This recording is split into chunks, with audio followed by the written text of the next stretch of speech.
May posibilidad na ilipat ang BARM elections sa May 2026. Samantala, umabot sa kalahating kilometro ang steam na may kasamang abo na ibinuga ng Canlaon Volcano ngayong araw. Yan at iba pa sa Express Balita ni Floyd Brands.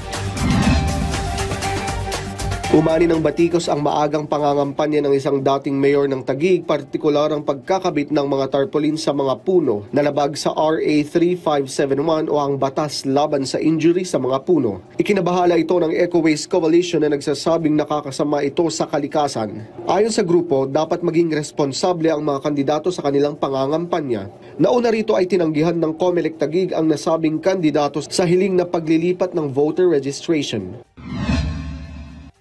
Umarangkada na sa committee level sa Senado ang panukalang ipagpaliban muna ang BARM elections na imbes na sa May 2025 ay uurong sa May 2026. Humarap sa Senate Committee on Local Government na pinangunahan ni Senator J.V. Ejercito ang mga pabor at tutol sa panukala. Sabi naman ng COMELEC, pinaubayan nila sa Kongreso ang pasya kung itutuloy ang halalan sa 2025. Pero hiling nila sana ay mapagpasyahan ito sa lalong madaling panahon.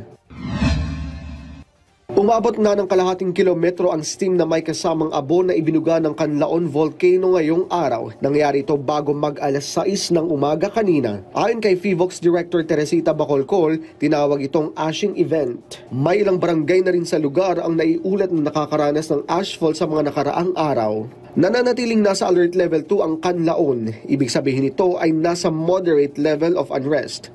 We've been experiencing this for the past few days na.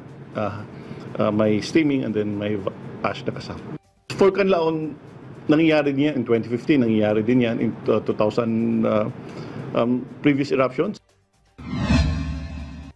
Naka-hit and alert ang Philippine Coast Guard bilang paghahanda sa epekto ng bagyong Marce. Sa programang Bagong Pilipinas ngayon, sinabi ni Coast Guard Lieutenant Commander Michael Jan Encina na naka-standby ang kanilang mga tauhan sakaling kailangan rumesponde sa kalamidad. Naka-activate na ang Deployable Response Group sa mga lugar na posibleng tamaan ng bagyo. Naihanda na rin ang search and rescue vessel at iba pang kagamitan.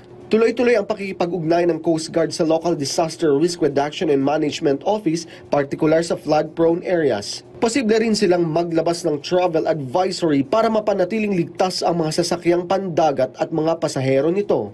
Floyd Brands para sa Pambansang TV sa Bagong Pilipinas.